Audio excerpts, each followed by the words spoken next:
thinking about where I wanted to be, and Detroit just kept coming to my mind. I mean, I was a 21-year-old when I got here in Lakeland for the first time, and I grew up in front of the fans in Detroit. I grew up in Detroit. I'm happy to be wearing the Old English State again, and happy to be here.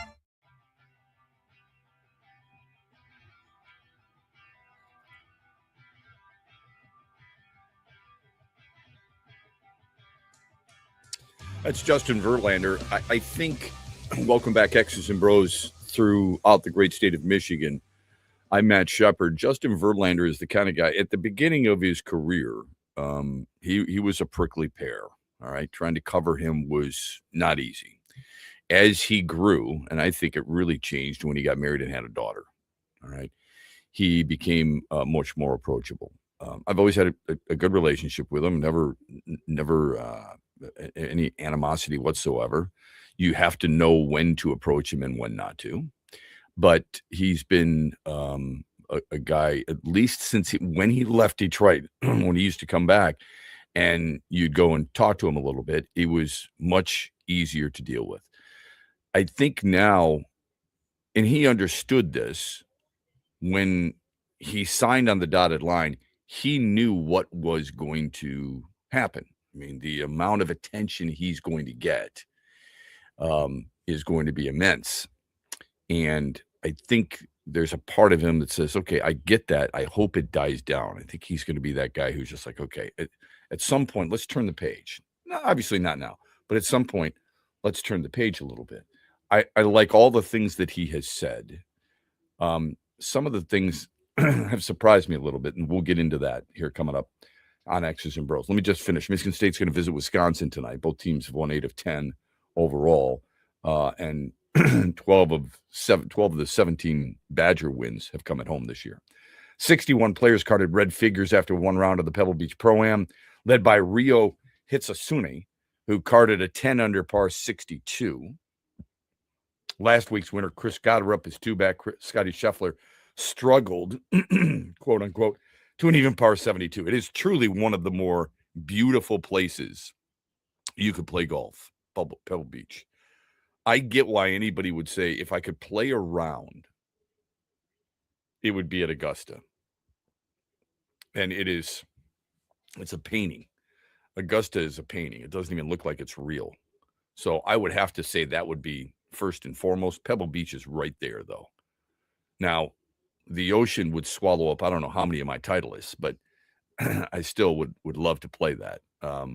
Somebody asked me yesterday while I was watching a little bit of it, and they said, have you ever played there? And I said, no. I think it's like $900 to play, something like that. I don't know if you read this about Augusta, but Gary Player has said that he wanted to take his 3 grandsons and play around at Augusta. I mean, Gary Player's won the Masters 3 times. And Augusta said no. The Masters said no. We can't bring them here. And Gary Player's like, these are the kids who they want to hear what their grandfather has experienced, the various shots on different holes and so on and so forth. And all I wanted to do is take them there and play. And they said no. Now, there was a part of me that thinks, okay, I understand that, because then you start having everybody do that stuff. There's no harm in asking. And he was a gentleman about it. But, man, you win the Masters 3 times. If not him, who are you ever going to make an exception for? Probably nobody. Anyway, pretty interesting story, I thought. Here's the Mitch Lyonswell poll question. Do you like the Tigers' alternate uniforms? Have you seen them? It's a yes or no question. Usually when we give you these poll questions, there is no right or wrong answer.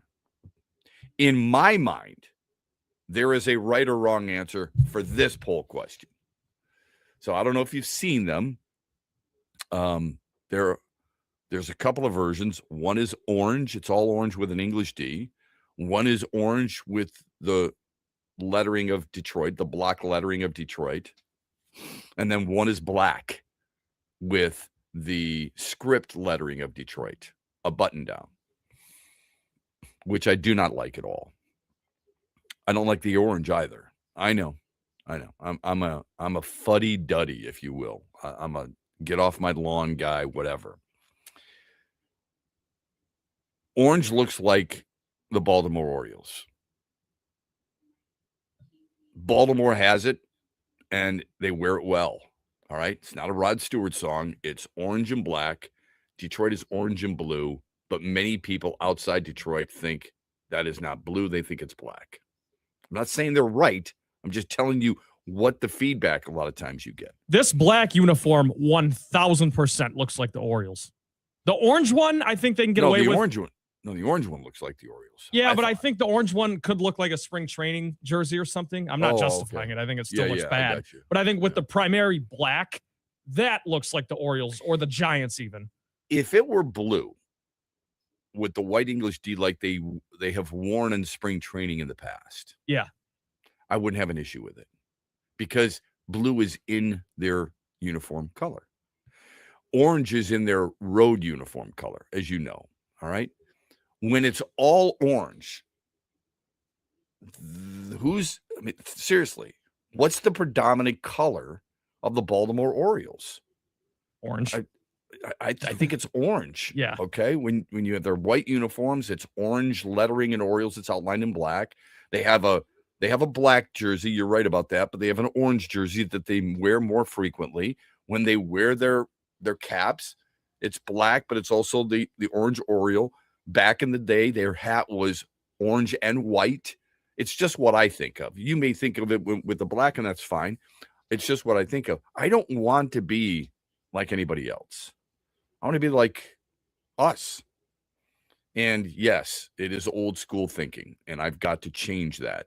It's going to be hard for me to change it with this. Yeah, but especially as the Tigers, Shep. As the Tigers, it's okay to just want to be us. We're not the Arizona Diamondbacks or, a franchise that may, or the whatever athletics who might need a little pub or something fun to spice things up. It's the Tigers, man. It's old school. Keep it the same. It is. Okay, so I'm with you on that. You know that, right? But aren't you the guy who went out and bought a black alternate Lions uniform? Yeah, but that's, to me, that's completely different. Why? Because the Lions have not half the history the Tigers have. Yeah, but they've been around since the mid-30s. I know, and that's the embarrassing part. But and in the NFL, I mean, it's different to me. Let me ask you this.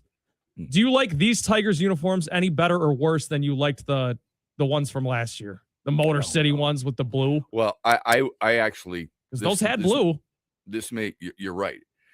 That's a good point. But it said Motor City on it. It looked like pajamas. It looked like softball uniforms. I didn't love them either. I'm just asking what your thoughts are. It was barf in your mouth type of stuff. There's no way a player put that on and said, I feel and look good today. But this may surprise you a little bit. If I had to pick any of them, the Motor City Bullcrap Friday nights, the orange with the English D, the black with the script D, or the orange with the block Detroit, I would take the orange with the block Detroit. Fork to nose, of those four, that's what I would be selecting. I would probably agree with you, actually, because it's the most subtle with the black. Yeah. Personally, I don't like any of them. You know why? I've just explained it. Yeah. What I would prefer, nothing touches their home uniforms. Nothing. Their road uniforms, I'd love to see close to 1968, where they had just the block Detroit across, gray with that in blue, outlined in white, or outlined in orange. I'd be fine with that. These would be really hard for me to get used to. On top of that, like if you just said, okay, it's the orange jersey with the block Detroit, the hats are out of control.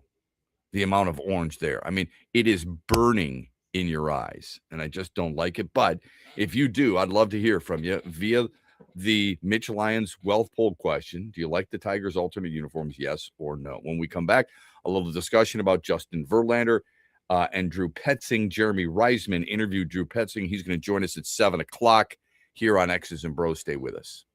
You've worked hard for decades saving in pre-tax retirement plans like 401ks and IRAs, saving on taxes now. But as your retirement now approaches, you're going to get taxed at rates you have no control over.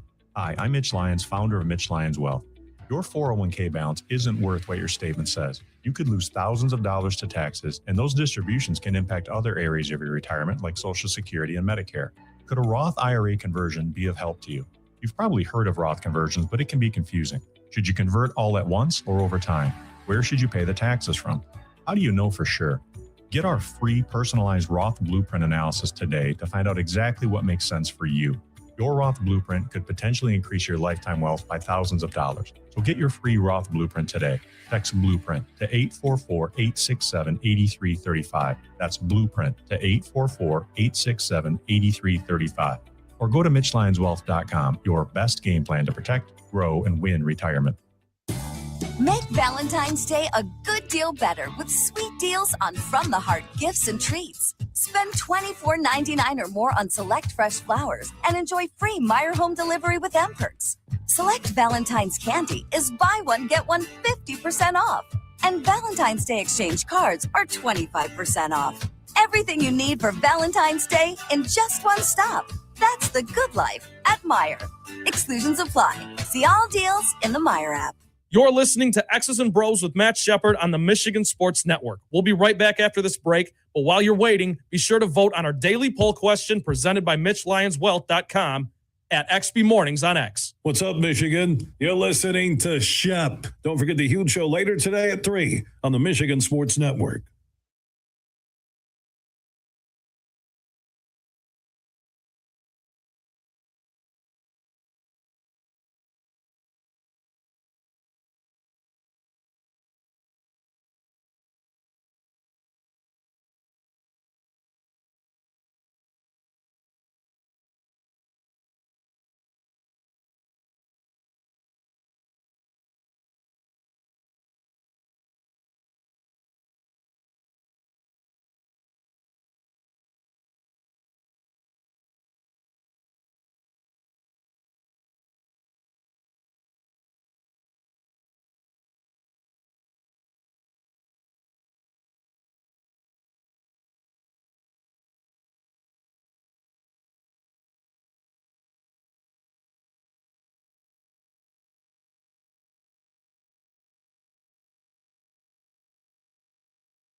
Okay, 35 after the hour. Welcome back. We were talking just briefly about Justin Verlander in his return. Love what he had to say to the fans. Surprised that he wanted to come back a year ago, and he was relatively inexpensive for San Francisco.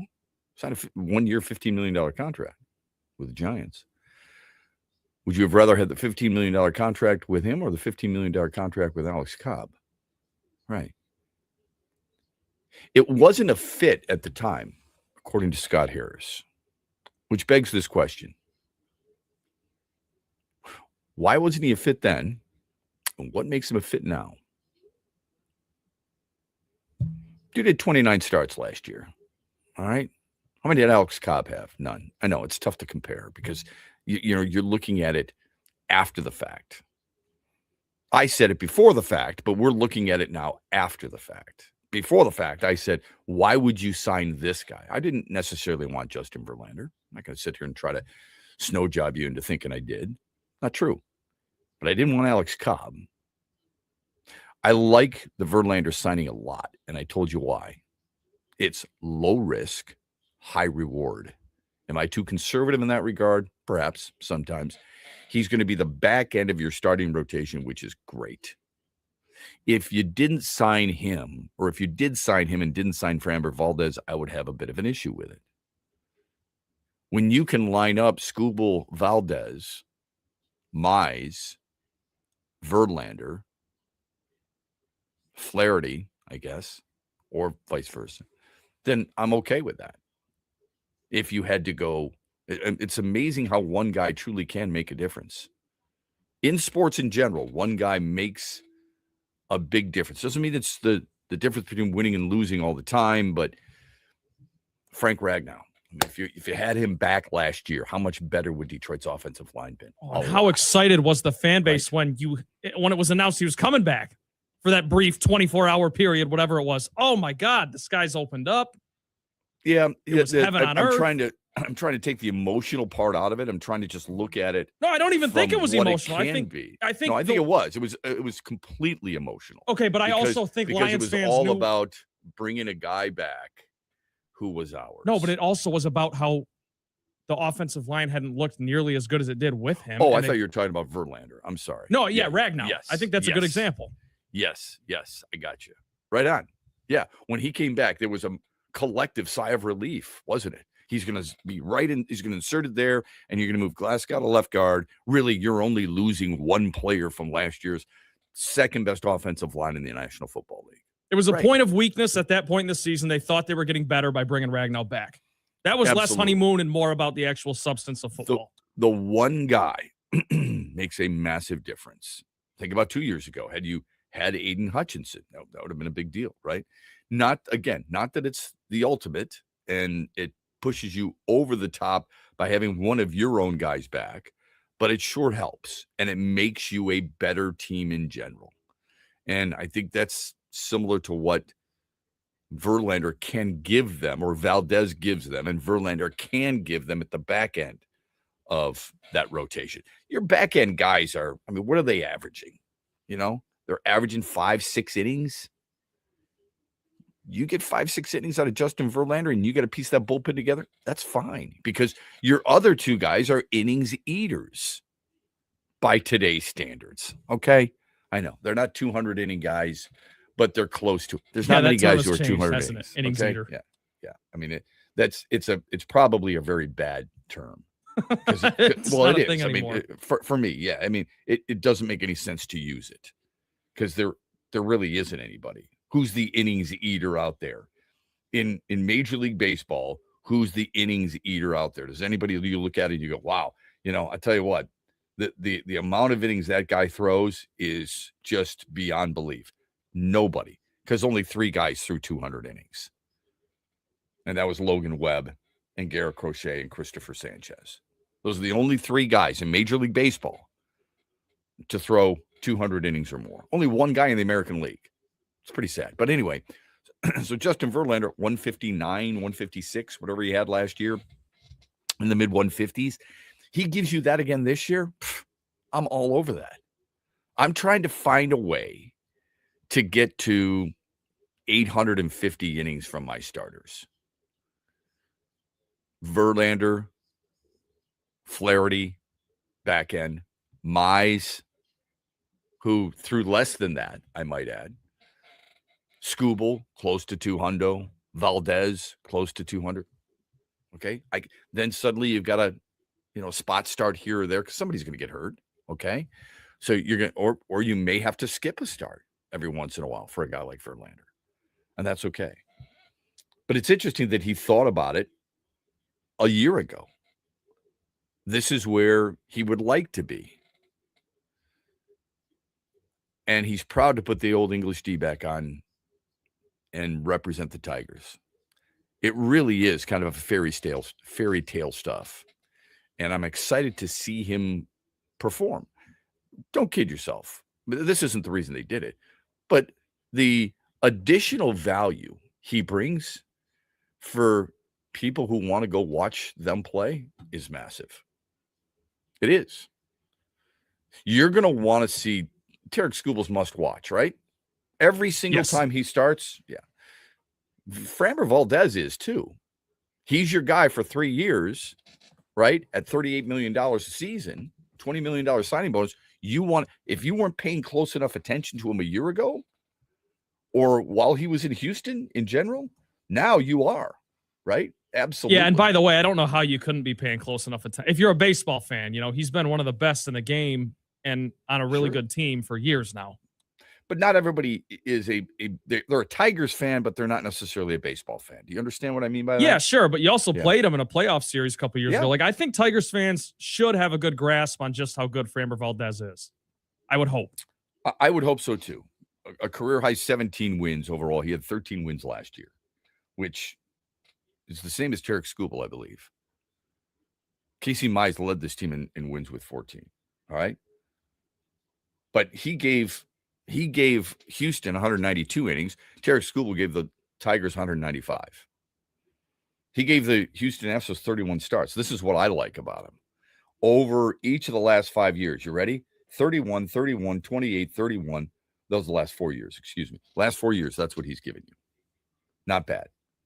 And a decent WAR, a decent wins above replacement, 3.5 or so. All right? That's his career average. His career average of wins above replacement are 3.6. You'll take that.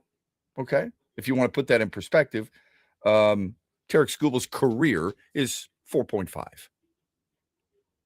It's a bit of a gap there, but Skubal's the best pitcher on earth.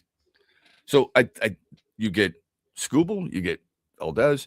People want to watch Justin Verlander for sure. I like watching Casey Mize pitch. Not Jack Flaherty, but I like watching Casey Mize pitch. So I don't know how many people are going to show up on a Tuesday afternoon or on a Wednesday afternoon on getaway day and go, oh my God, we got to go watch Jack Flaherty. I don't think that's the case. But I do think the interest is heightened when you have at least 3 of your starters out there, at least to start the season with Verlander. Do you think there's any chance that Flaherty bounces back a little bit to what he was 2 years ago instead of last year? Yeah, I do. I'm just not banking on it. I'm not either. I'm wondering if you think it's too far gone or not. Yeah, no, I don't think so. I don't think it's like, okay, his career's over by any stretch. But he could be the 4th guy on the staff, and maybe that takes a little pressure. I don't know. I just think there's a chance. I think it would be hard for him to be as bad or worse than last season. Yeah, look, if I'm going to nitpick about number of innings and number of starts, and it's not like his innings were great. It was 160 innings. Okay, so there's nothing special there. His 160 is a little different than Verlander's 160. No doubt. Okay, Flaherty at an elevated ERA at 4.5. He did make 31 starts. I just said Valdez made 31 starts. That's reliability. Flaherty took the ball every time. Do I want it to be different? He gets in trouble a little bit later on. That's the strength of this team's bullpen. I think it's stronger than it was a year ago, is going to help Jack Flaherty. That's my belief and my hope, especially for him. All right, let me shift gears here. Drew Petzing is the new offensive coordinator for the Lions. We know that. Yesterday, we talked a little bit about his comments to fans and how it was a little disappointing. It didn't move our needle at all. He has since done an interview with Jeremy Reisman, Pride on Detroit, and he's going to join us coming up here at the top of the hour. And you can follow him on Twitter at Detroit on Lion. This interview was a lot different than the interview he did for the Lions season ticket holders. This interview gives you a much better look, and it's because of who's asking the questions, but he's giving you a much better look into what this picture could look like. Okay. Sure, he references Norv Turner and Pat Shurmur and Gary Kubiak and Kevin Stefanski and guys like that again. Great. But he also talks about specifics, okay? A united approach from the staff, how he studied Hank Fraley and the Lions running game and wants to build off those types of positive things, how he talks about Gibbs and Montgomery playing together a little bit more, how Jared Goff has been super impressive, how he sees the game, how he operates with the rhythm. This is just a little sampling of what Drew Petzing had to say to Jeremy Reisman yesterday. He's been awesome, and he's as impressive as a quarterback as I've seen watching tape. I think a play caller as a coach, and really at any position on offense, when you have a guy that sees the game the way he does, that can operate the way he does, the rhythm and the timing and the vision is really impressive. And then having the physical tools to then put the ball where it needs to be placed, to have touch, but also have some violence in his throwing motion. You know, as you said, yes, he's a pocket passer, but he's made some great plays in the keeper game on the move. There's just so many things that I think he does at a really high level that, again, it all goes back to what puts stress on a defense. And when you know a guy can see the field, check in and out of plays, get in and out of the huddle, like those are little things that I think get taken for granted at times that really make a massive difference in how an offense operates and the success of a team. That is such a good soundbite. It really is. It shows you some of the things. I know it seems like for a lot of people almost obvious, some of the things that we overlook. We're looking at how he's stationary in the pocket. We're looking at his accuracy. We're looking at yards. We're looking at touchdowns. We're looking at checkdowns. We're looking at how many yards his receivers are getting and all this other crap. He's talking about the minutia that is so important to any successful offense, and how important it is for him as a coordinator and the relationship with his quarterback in and out of a huddle. I know you and I are looking around every once in a while and seeing if there's another appetizer we can dig into until they break the huddle. What he doesn't have that luxury. He's looking at him and going, you know what? This has got to be quick. How fast they've got to get in and out of the huddle, how fast he's got to be able to relay the play, how fast it's such a fast game. I'm not saying it's as fast as hockey when they're on the ice, but when you're watching football, every once in a while, take a stopwatch and recognize how quickly you've got to get the play, relay the play, get out of the huddle, get to the line of scrimmage, make the proper adjustment before the ball is even snapped. It is a massive responsibility. And it's something that obviously Drew Petzing thinks Jared Goff does as well as anybody else. One of my favorite aspects of the interview was how he talked about Mike Kafka and how he's already working with him in the building, and says everything Kafka reiterates back to his drive to do whatever he can and whatever it takes to win. I am not going to claim that suddenly Mike Kafka via Drew Petzing and Dan Campbell have won the press conferences and the interview process, thus making me breathe a sigh of relief and thinking they've got the right guy yet. But it does calm my nerves a little bit more when you hear this guy talk in detail about what is necessary. The running game was not good a year ago. Most of it on the offensive line. It's not going to change if they don't get better personnel, but here's Drew Petzing on what they can do to try and make it better. we're not going to completely depart from anything that they've done really well. There's things that I want to introduce that I think we're going to do well. I don't want to talk about them until they show up on tape, unfortunately. Sure. But I think it all does come back to kind of that core philosophy. At the end of the day, running the ball is an attitude thing. And it's about moving people off the line of scrimmage. It's about putting the ball in the hands of your best player or one of your best players as often as possible to affect the game. And I think they've done a really nice job of that. And I think I certainly want that to continue. And I'm hoping that I can bring some wrinkles that make that even more effective. Why wasn't he effective in Arizona? So he gave an example of adaptability as a coach. Adaptability. Talks about a wide zone running scheme type of coach that he is. And he did that in Cleveland. He wanted to do the same in Arizona, emphasize that when they had a good year. But the roster with James Conner, he thought was better suited to a gap and duo running scheme. So he's going to adapt again and figure out what is best for Detroit's personnel and do it that way. Those are very clear and concise examples of what you wanted to hear from Drew Petzing. Did I get everything? No, but I got most of it. So really appreciative of Jeremy Reisman and the Detroit on Lion and the ability to Pride of Detroit. Yeah, they do it. They did a really nice interview yeah. yesterday. Pride so we're excited to talk to him about that at 7. Yeah, it was really good. So it did help me a little bit more because this is something I wanted. And I was too judgmental, too quick to judge when it was just something from the fans' perspective. Well, it's asking you shall receive. Yeah, that's why I was chuckling when I saw these come out yesterday. Yeah, and that's what we got. So we'll talk with him on the other side. Jeremy Reisman, Pride of Detroit. Follow him on Twitter at Detroit on Lion. He's going to join us here on X's and Bros. We'll talk about his impressions of Drew Petzing, how they may have changed, what didn't he get to that he wanted to, and what was the most important thing that Drew Petzing told him. He joins us when we come back in a good interview on X's and Bros, brought to you by Mitch Lyons Wealth after this. You've worked hard for decades saving in pre-tax retirement plans like 401ks and IRAs, saving on taxes now. But as your retirement now approaches, you're going to get taxed at rates you have no control over. Hi, I'm Mitch Lyons, founder of Mitch Lyons Wealth. Your 401k balance isn't worth what your statement says. You could lose thousands of dollars to taxes, and those distributions can impact other areas of your retirement like Social Security and Medicare. Could a Roth IRA conversion be of help to you?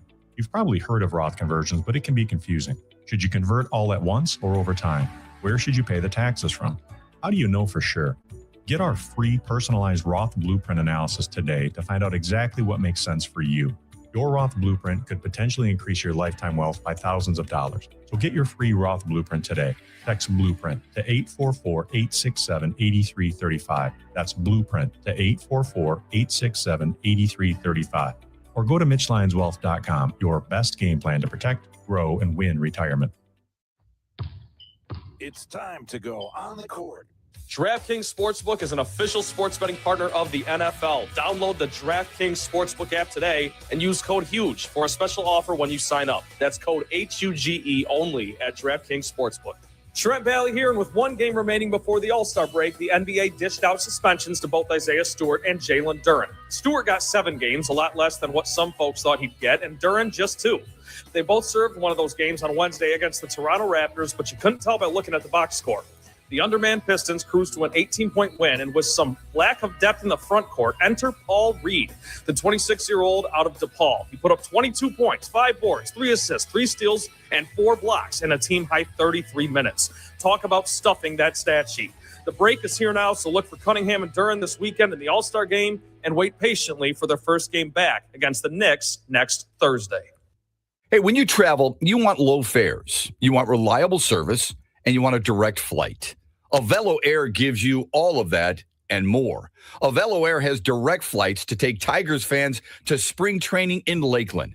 Avelo Air will take you from Grand Rapids to Lakeland directly on Thursdays and Sundays. They will take you directly from Detroit to Lakeland on Wednesdays and Saturdays. You literally land 20 minutes from the ballpark. You don't have to wait in lines. You don't have to worry about any of that other hassle. This is hassle-free travel like you deserve. Go to AveloAir.com and get $20 off a base fare round-trip flight to Lakeland when you book your trip by March 31st. All you have to do is use the code HUGE. That's HUGE on AveloAir.com. Restrictions do apply. See AveloAir.com for details today. The Freddie the Pizza Man Foundation is dedicated to providing support to families and Michigan schools touched by autism. We invite you to join us in supporting these families and schools by making a donation at FreddieThePizzaMan.com. With your donation, you can help provide essential resources that can make a real impact. Visit FreddieThePizzaMan.com to make a donation and to learn more about the foundation's mission. That's FREDI, thepizzaman.com. Together, we can make a difference. Farrah's Coffee has been family-owned and operated for over 100 years. Its popular Den Blend and Dark Roast is more than coffee and more than the official coffee of the Detroit Lions. It's a call to rise. Farrah's Coffee and the Lions are the perfect match. They embrace those who show up early, cheer loud, and never back down. Den Blend is perfectly roasted in Grand Rapids and provides the ultimate fuel for fans who wake up and roar. Whether you're tailgating at the game or cheering from your couch, Den Blend is your go-to coffee for your game day ritual.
Second hour of the program. Glad you're with us on a Friday. Hope you have a great weekend.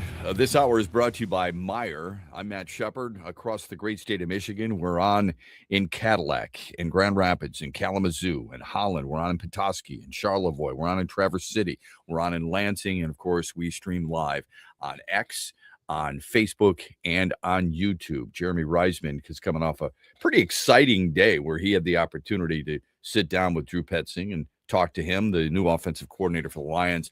Had some great revealing stuff, and he's joining us here on X's and BrO's. You can follow him on Twitter at Detroit on Lion, and he is a familiar face and a familiar voice on our program. Jeremy, we appreciate it. Really nice job yesterday, by the way. What's the one thing that might have surprised you in a positive way about Drew Petzing and the conversation you had with him? I think just kind of the ease of talking football with him was what came off most. You know, at times the conversation got pretty deep, with the X's and O's and schematic things where, I don't know, you just don't typically see that kind of conversation, that willingness to divulge into the specificities of everything with the media. I was really impressed with his ability to talk about that sort of stuff, willingness to talk about that sort of stuff, and kind of do it in a way that also felt pretty easily digestible. And for me, that speaks to maybe his ability to communicate, to coach. Obviously, we'll see what those conversations look like with players and how that manifests itself on the field. But I was just very impressed with how easy it was to talk with him about some pretty complicated stuff. When it was announced that he was the new offensive coordinator, what were your original thoughts, and how, if at all, have they changed since you talked to him the other day? Yeah, I mean, like a lot of people, I wasn't that familiar with him when the announcement was made. And like a lot of people, I went back and looked at his time in Arizona and came away somewhat unimpressed, right? Especially with last year. Now, there are also a million caveats you can have to his time in Arizona, whether it's, your thoughts on the quarterback play there, the injuries that he had to deal with, other things like that. But I think my biggest concern, especially talking to a bunch of people in Arizona, was his perceived inability to play to the team's strengths. A lot of people point to like Marvin Harrison Jr. as a player who didn't fully develop, who they didn't really utilize in a lot of ways that they thought was best. And after talking with Drew yesterday, he kind of said all of the opposite things about his overall philosophies in terms of playing to the player's strengths, building a scheme around his players. And he brought up two examples that I thought were interesting. In his first year, he said, like, he went into the offseason, went into training camp thinking they'd run a bunch of outside zone, and then they tried it a bunch, and he decided they weren't good enough at it, so they're going to do something else. And then he talked about last year with all the injuries that they had in the middle of the season, they went from kind of this run-first identity to becoming the most pass-heavy team in the league because of all the injuries they had on the offensive line and running backs. And so I think the adaptability is there. I think there are still questions about whether those adaptations produce the kind of results that the Lions are going to want in Detroit. They weren't a great team in 2025 after all the injuries. There were some struggles in the run game in that first year, but I think the one thing that I know about this guy now is that he's not going to stand pat when things aren't working. And that's something that I think Lions fans are going to welcome. He goes from Kyler Murray and Jacoby Brissett, two quarterbacks who are more agile, if you will, outside the pocket, to more of a on-the-spot type quarterback in Jared Goff. We played what he said to you and getting in and out of the huddle and his football acumen, which I think is really underrated by Lions fans and football fans in general. But how do you think he adapts and incorporates more of Jared Goff's strengths compared to the franchise that he just left with two quarterbacks who play the position differently? Yeah, it's a good question. I think there is a little bit more overlap with Brissett, as he kind of brought it up too, that, Brissett is a little bit more of a pocket guy, and, he has experience with Kirk Cousins and during his time in Minnesota. So, I think he has the experience to do so. But what I found interesting about the interview is like, he did mention that Goff has done a little bit stuff on the move that maybe they haven't leaned into as much in recent years. He, in LA, particular, he did a lot of play action stuff, a lot of rollouts. I don't expect any QB keepers or or at least not a lot of QB keepers after probably. There's no quarterback draws. There's no quarterback draws coming. Yeah, I would think not. But I think, given the 13 personnel stuff, like a lot of that stuff is under center, run heavy, run off of that, run some play action off of that, and those are the things that I think really play into Jared Goff's skill set. So I would expect probably a heavy lean into play action. I wouldn't expect Goff to suddenly be this shotgun guy. I think Petzing knows, both from his own experiences and from watching some of Goff's tape, that a lot of what Goff is already doing here are the things that work. We saw, or we expected to see, because we heard prior to last year, we were going to see more Gibbs and Montgomery at the same time. We didn't necessarily get that last year with the Lions. Do you think we'll get it more with him? And if so, how do you think he can incorporate those two guys together to make it more effective offensively? Yeah, that was something I asked Drew yesterday, because we didn't see a lot of it in Arizona, and as I suspected, a lot of that was personnel related. He seemed open to the idea, but he also kind of provided a fair warning that you do want to get your best players out there on the field. That's something that's going to be a priority for him, but you do want to make sure you're not overworking them. You want to make sure your running backs aren't playing 60, 70 snaps a game, so that you have them at their best in December, in January. And so I do think it's something they'll think about, but will it ever be something that they do 10 to 15 times a game? Like, I don't think so. I think this is more of a 3 to 5 game, if that. Something that they know that both those backs can do a lot of things, and that's another thing that I took from the interview, asking him directly about David Montgomery, saying, this is a 3-down back kind of guy. This is a guy that we can use, that we're better for having than not. And so, I do think there's going to, in an ideal world, there's going to be a healthier split between the two. But in terms of having them both on the field at the same time, I still think that's going to be a relatively rare thing that we see from this offense. He is Jeremy Reisman. He had a fantastic interview with Lions offensive coordinator Drew Petzing, the first person, I should say, to do that with one of the newest acquisitions to Dan Campbell's staff. He is part of Pride of Detroit. You can follow him on Twitter at Detroit on Lion. He's going to call plays from the field rather than John Morton's position in the booth. Why do you think that's important to him? Yeah, I mean, based on his answer, it certainly sounded like having that direct connection to a quarterback where you're right there in their ear.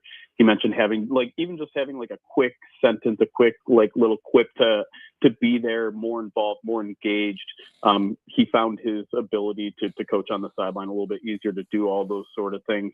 Whereas up in the booth, I thought it was interesting. He said he watched the game more, and what he means by that is rather than interacting with the game, he just kind of found himself sitting there, not necessarily zoning out, but just taking the game in rather than interacting and being involved. And so, I like he said, I think you can be successful at both. And he even said he might try, a preseason game up into the booth just to see what it feels like compared to being out there on the field. But it certainly sounded like he believes he operates better right there on the field, where he can pull a player aside really quickly, pull the quarterback aside really quickly, and just give a quick no.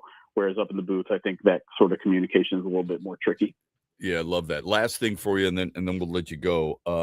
How do you think the relationship with him and Mike Kafka is going to work under Dan Campbell with this offense? Yeah. What's Kafka's role, and how are they going to work together? It's a fascinating question, and another one that we talked briefly on. Because I think some of that stuff is still kind of getting worked out in terms of the hierarchy and chain of command and things like that. But the interesting that he said that I hadn't put together was that they actually worked together briefly when Kafka was a quarterback. He at the time Petzing wasn't working with the quarterbacks, but he was an offensive assistant. So there's at least a little bit of familiarity there. And he says they've been keeping up here and there every now and then. And so, until we really have a title for Kafka, it's hard to know for sure. I think a lot of people are speculating he might be more involved in the passing game, which makes a lot of sense because Petzing has really been renowned for his ability to be diverse and complicated and, really detailed in the run game. So I think in a lot of ways, they really complement each other quite well in terms of just their skill set. what that looks like in a working relationship, we'll have to kind of wait and see. But I think it is really interesting that they got maybe what they viewed as their two top offensive coordinator candidates in the building together. And I think on paper it makes a ton of sense. But again, we kind of have to wait to see how it actually plays out with titles and chemistry when they're out there coaching together. Well, then you've got Hank Fraley, who was the run game coordinator a year ago. Right. So it is a little bit of a fly in the ointment there, but they'll have to work together to make this team better. You made us better today by giving us a lot of really good information. Thanks for the help, and keep up the great work. Have a great weekend, man. Appreciate it, Shep. You too. You got all right. Jeremy Reisman joining us here on X's and Bros. Very, very good. Very strong. If you didn't get a chance to check it out, please do just that, okay? Because you'll learn quite a bit. Pride of Detroit. You can follow him on Twitter at Detroit Online. Back after this. Grocery shopping at Meijer is a good deal better with family favorites for under $2, like red seedless grapes for $1.88 per pound. General Mills Cinnamon Toast Crunch or Honey Nut Cheerios, just $1.99 each. And select varieties of Meijer pasta are only $1 each. Great family meals at a great value. That's the good life at Meijer. Exclusions apply. See all deals in the Meijer app. Avelo Air knows how much you love the Tigers. They love them too. They want to help you get to spring training in Lakeland because it is an awesome time. They fly nonstop from Grand Rapids to Lakeland Thursdays and Sundays, and nonstop from Detroit to Lakeland Wednesdays and Saturdays. Everyday low fares and reliable service. You don't want to fly anywhere else. Book your trip to Lakeland on AveloAir.com and use the promo code HUGE for $20 off a round-trip base fare when you book by March 31st. Restrictions do apply. The Michigan Sports Network is your exclusive home for X's and Bros with Matt Shepard and The Huge Show later today at 3 p.m.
he brings a lot to the table. A lot like Gibbs. He's a dynamic back who can affect the game with the ball in his hands. He's really a 3-down back. There's not a lot you're going to look at him and say he can't do this or he can't do that. So that's all I said. Hey, I'm excited to work with you. He's a guy you're excited to work with because of the nature of who he is, how he carries himself, and how he plays the game.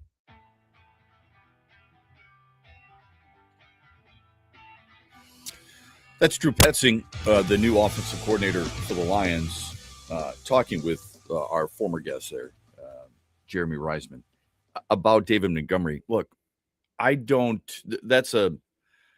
that quote is basic. It's obvious. Okay. I can't expect everything from him all the time. It's not fair. Not every soundbite has to move you and I. Okay. Sometimes you're going to say things that are very obvious. Everybody does that, for crying out loud. I don't expect him to give away secrets. I don't think he knows yet. And that's okay. I mean, he hasn't been in the job that long. This is not fantasy football where you and I decide, who's the best back? I'm going to go get that guy, and then I'm just going to let him give me points. On the other hand, saying the obvious about David Montgomery, sometimes it's better to, almost not say anything at all. I mean, then you set yourself up for something. But I mean, it's just things like that just don't generate much enthusiasm when it comes to him have an idea of what he's going to do with David Montgomery. What in a perfect world, and nothing's perfect, but you'd love to be able to ask or get the answer to of how are you going to use him differently? We know what he is. We assume you know what he is. Anybody who follows the National Football League understands who David Montgomery is. What we want to know is how are you going to incorporate him and engage him more than he was a year ago? It's obvious that he wasn't happy. He even said as much afterwards. It has led to speculation that he might be one of those guys who is cut. If you wanted to save some cap space for this team, you're cutting Graham Glasgow. You're cutting David Montgomery. You might be cutting Taylor Decker. I'm not saying put in Giovanni Manu. I'm just saying those are guys who can save you some cash. How are you going to incorporate David Montgomery's talents to be utilized better in the offense? Those are the things that I think you really want to know, but it's tough for him to divulge because perhaps he just doesn't know. Freddie on cue sends us a text. Always enough with those. Also enough with the alternate Pistons jerseys as well. Hate them. Stick with the original, which you won you titles. Yes, you know how I feel about that. The alternate jerseys for the Pistons you can do away with. They wore black with the red and blue stripes the other day. I'm not a huge fan. Sorry. I like the red, white, and blue at home, and on the road I like the blue with the red and white. Back in the day, when Isaiah Thomas, early on in his career with him and Kelly Tripucka and Kent Benson, they wore gray road uniforms. I like the blue. I don't think there's anything wrong with that. I think the NBA more than any is using, well, obviously college football, but using alternate jerseys. I have to try to be a little bit more open-minded about this. I'm not very good with that. Self-reflection. I got to figure this out. What am I willing? If I like my teams, this is just my teams. If I like my team's uniforms, and I think they are classic uniforms, I don't know why I feel the need for an alternate uniform. This isn't the Carolina Panthers, for crying out loud. All right? This is completely different. There are certain teams I think it works. The Chargers, it works. Okay? And by the way, they're Carolina blue uniforms with the white helmets everybody loves. That's what they originally had. And you know what they went to? They went to a darker blue and a dark blue helmet. And everybody was like, okay, wow, okay, all right. Then they go back to the old school, their original uniforms. And it was like, this is awesome. Now, that could be the plan all along. You've seen Atlanta with their red helmets. That is not an alternative helmet or uniform. That's what they originally had. Last year, I think the Texans came out in the Houston Oilers for a game, or maybe it was 2 years ago. How many people went crazy for that? That's original. When the Rockies came out as the Quebec Nordique and Carolina played as the Hartford Whalers, people were, this is awesome. Those were original. It's a little different because it's different networks or different cities. And that's where they originated from till they moved. But it's an ode to what they were, and it's original. At some point, perhaps, you have to go away from the original to truly appreciate the original until you get it back. We get a lot of these alternate uniforms, and again, you and I both know what it's all for. It's for selling merchandise, but I'd rather have at home. I'd rather see that team be wearing the Detroit across the top on an arc, red, white, and blue uniform. Shep, having a kid may have mellowed JV. I think it's more after Houston got caught beating garbage cans. Okay, that could be. I don't know. I bet he's nicer to reporters because his Hall of Fame may be on the line. Well, I don't think that matters to him. It was just one reporter, by the way. I mean, look, he wasn't great early on. There's a lot of guys who haven't been great in their careers with the media. And now Randy Moss was a jackass. He's now a member of the media. Isn't that interesting? Hell, my friend Kirk Gibson, who I love to death, but he wasn't great with the media, but he was great in the media. Jack Morris wasn't great to the media, then became a member of the media. This is pretty regular, man. I mean, it's not like Chris Chelios was this great guy to talk to all the time. Now he's a member of the media. I mean, that happens, right? Justin Verlander doing things to the media. Who cares? You know, and I'm not saying you're saying this, the texter, but if that's a problem for you when you're voting for the Hall of Fame, like if Justin Verlander's up for the Hall of Fame and just because he dissed you in Houston because you didn't like him and he didn't like you, he didn't like what you wrote about him, you're going to hold that against him from getting to the Hall of Fame when all his work is justified for being in that sacred baseball place or what used to be a sacred baseball place? You shouldn't have a vote. You have to be able to separate the two, okay? It's not a relationship. Sorry. This is not your girlfriend breaking up with you in high school and then dating your best friend and taking him to prom. It's not what it is. Okay? You can be pissed off at those two people if you want. And you can hold grudges against them. You're not holding their fate in your hands. This is different. Shep, we often ask what has changed in sports. These current players make so much money, except hockey players, that they can buy a minority piece of a franchise before the age of 25. Cade Cunningham, Patrick Mahomes, a couple of guys offhand. Really good text. Yes, and yes. I don't know how much they own it.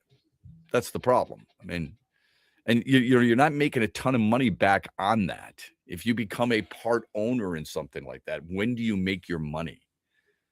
Are you when the revenue check is coming, is that suddenly money funneling into your account? I'm not smart enough to know that stuff. I don't make enough money to be able to be part of something like that. But if you want to invest your money in a baseball team, I would guess the way you make it back is when that baseball team is sold. Speaking of that, would you do that if you could invest in the Lions? Forbes came out with a list of the most profitable or valuable teams in the National Football League. Where do you think the Lions rank? We'll get to that on the other side. Brought to you by Meyer. You've worked hard for decades saving in pre-tax retirement plans like 401ks and IRAs, saving on taxes now. But as your retirement now approaches, you're going to get taxed at rates you have no control over. Hi, I'm Mitch Lyons, founder of Mitch Lyons Wealth.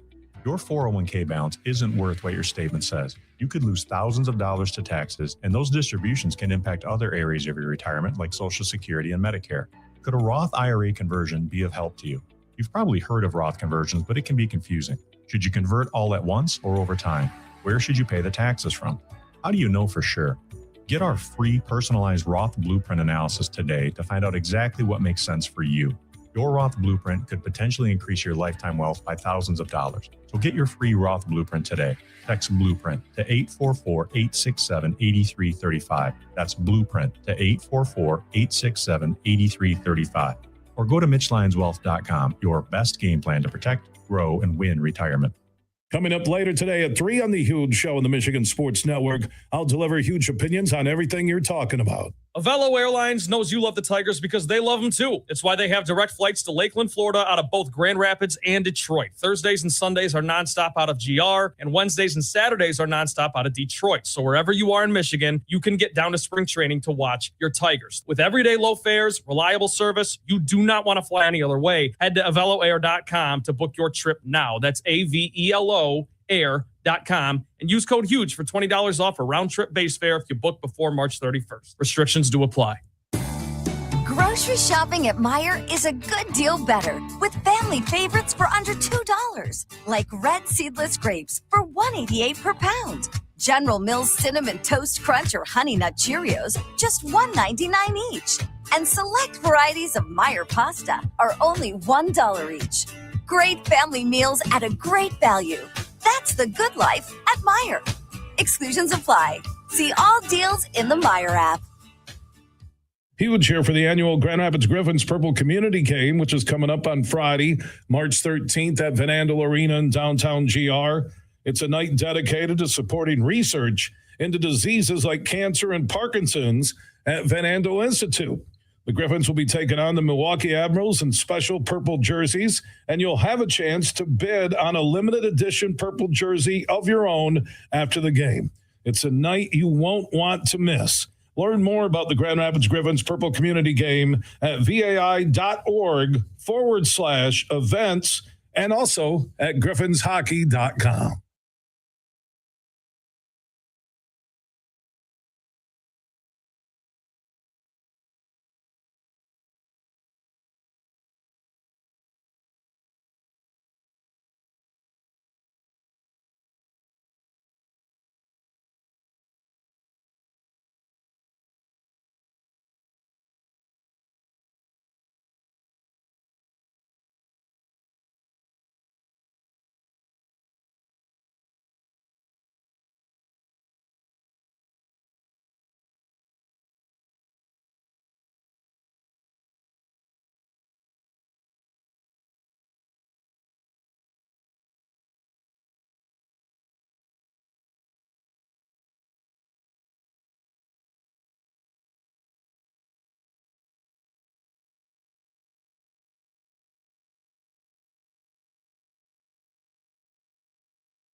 We got a text. Welcome back, X's and Bros, Monday through Friday, 6 until 9 throughout the great state of Michigan. Glad you're with us. We got a text about the fact that Cade Cunningham has bought a minority stake in the Texas Rangers. And George Bush had a minority stake in the Texas Rangers. I don't know how common this is. And I get that, players want to be more empowered and be more in control of, their financial destiny. I know that's hard for us to fathom, at least those of us who don't make near what they make. And I get it. They have a podcast network, an entertainment network, an entertainment network that is about players. Players have that stake. They own the entertainment group and a number of them, and they put out content in that regard. Jalen Rose has recently partnered with Tom Gores, the owner of the Pistons, on a TV podcast entertainment division in Detroit, where they're going to do some documentaries and things of that nature. Hope he's ready, because it's pretty expensive to do all those things, and then you got to find a place for them to live. But I digress. Anyway, I'm sure it helps with his contacts and at ESPN and his contacts with throughout basketball and Tom Gore's contacts. I doubt it's going to be a problem for him. Anyway, when you see that, I don't know how you feel. I say good for you. That's how you want to spend your money. You've earned the money, and you've been able to invest in other things, and you're able to hopefully make more money off it. I mean, LeBron James owns his own entertainment company. Steph Curry owns his own entertainment company. Why don't we have a problem with that, but we have a serious problem with somebody before the age of 25 being able to invest in a professional sports franchise? I don't think it should be a whole lot different. I don't see a big deal in that. How much are they worth? And then how are you going to get away from it, or how much are you going to get out of it, I should say. It might surprise you to find out certain things regarding teams, like the value of a football franchise. If I asked you, Forbes came out with this recently, the most valuable NFL teams in 2025, the most valuable NFL teams, where do you think your Detroit Lions would rank? And how many in the top 5 could you guess? So number 1, I would guess, would be the Cowboys. Which is correct. They're worth $13 billion, which is just Forbes. Outrageous. But I Think about this. The Boston warranted. Celtics sold for $6 billion a year and a half ago or so. Yeah, I saw yesterday, I think it's along these same lines of this article. I think the average value of an NFL fan or NFL franchise is like a little over $7 billion. That's the average. So for the Cowboys to be number 1 at 13, or was it 12 you just said? What was the number? 13. It's like double the average. That's crazy. Yeah, if you're going to look at the average, there's 32 teams. If you're going to look at what the average, obviously it would be 16, right? The 16th team, is that the average? Yes. Okay. Well, it's $6.6 billion.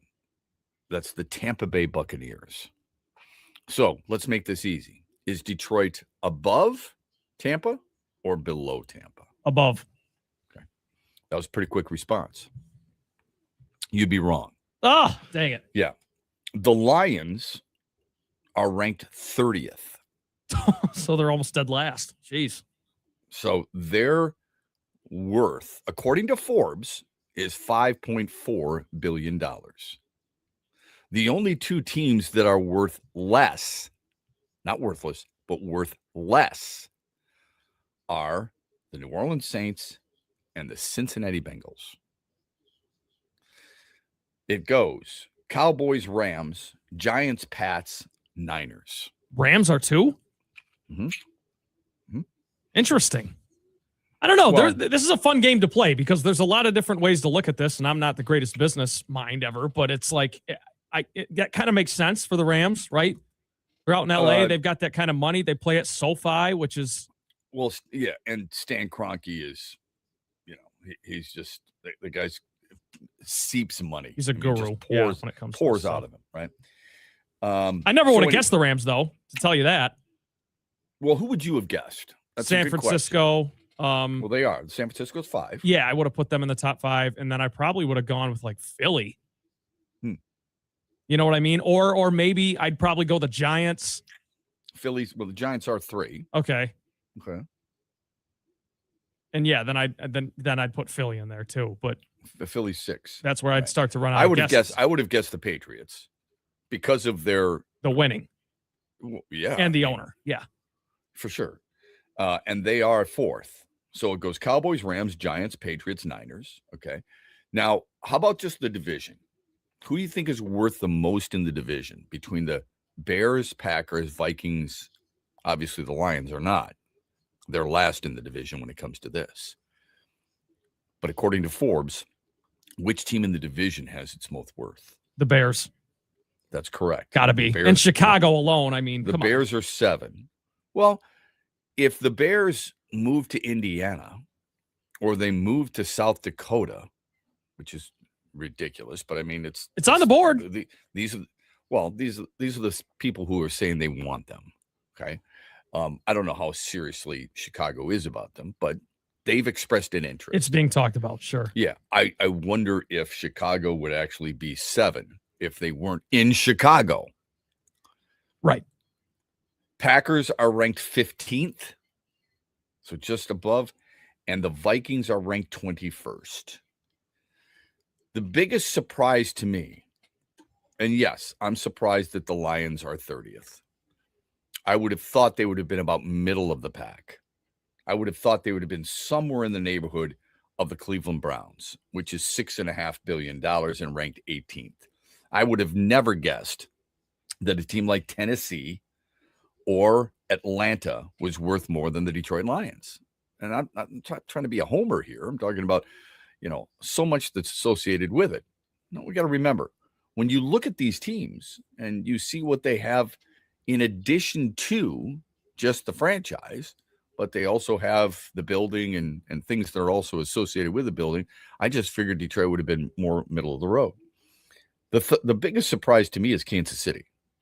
I thought Kansas City would be much higher than 22nd, where they are ranked right now in this latest Forbes list at $6.2 billion.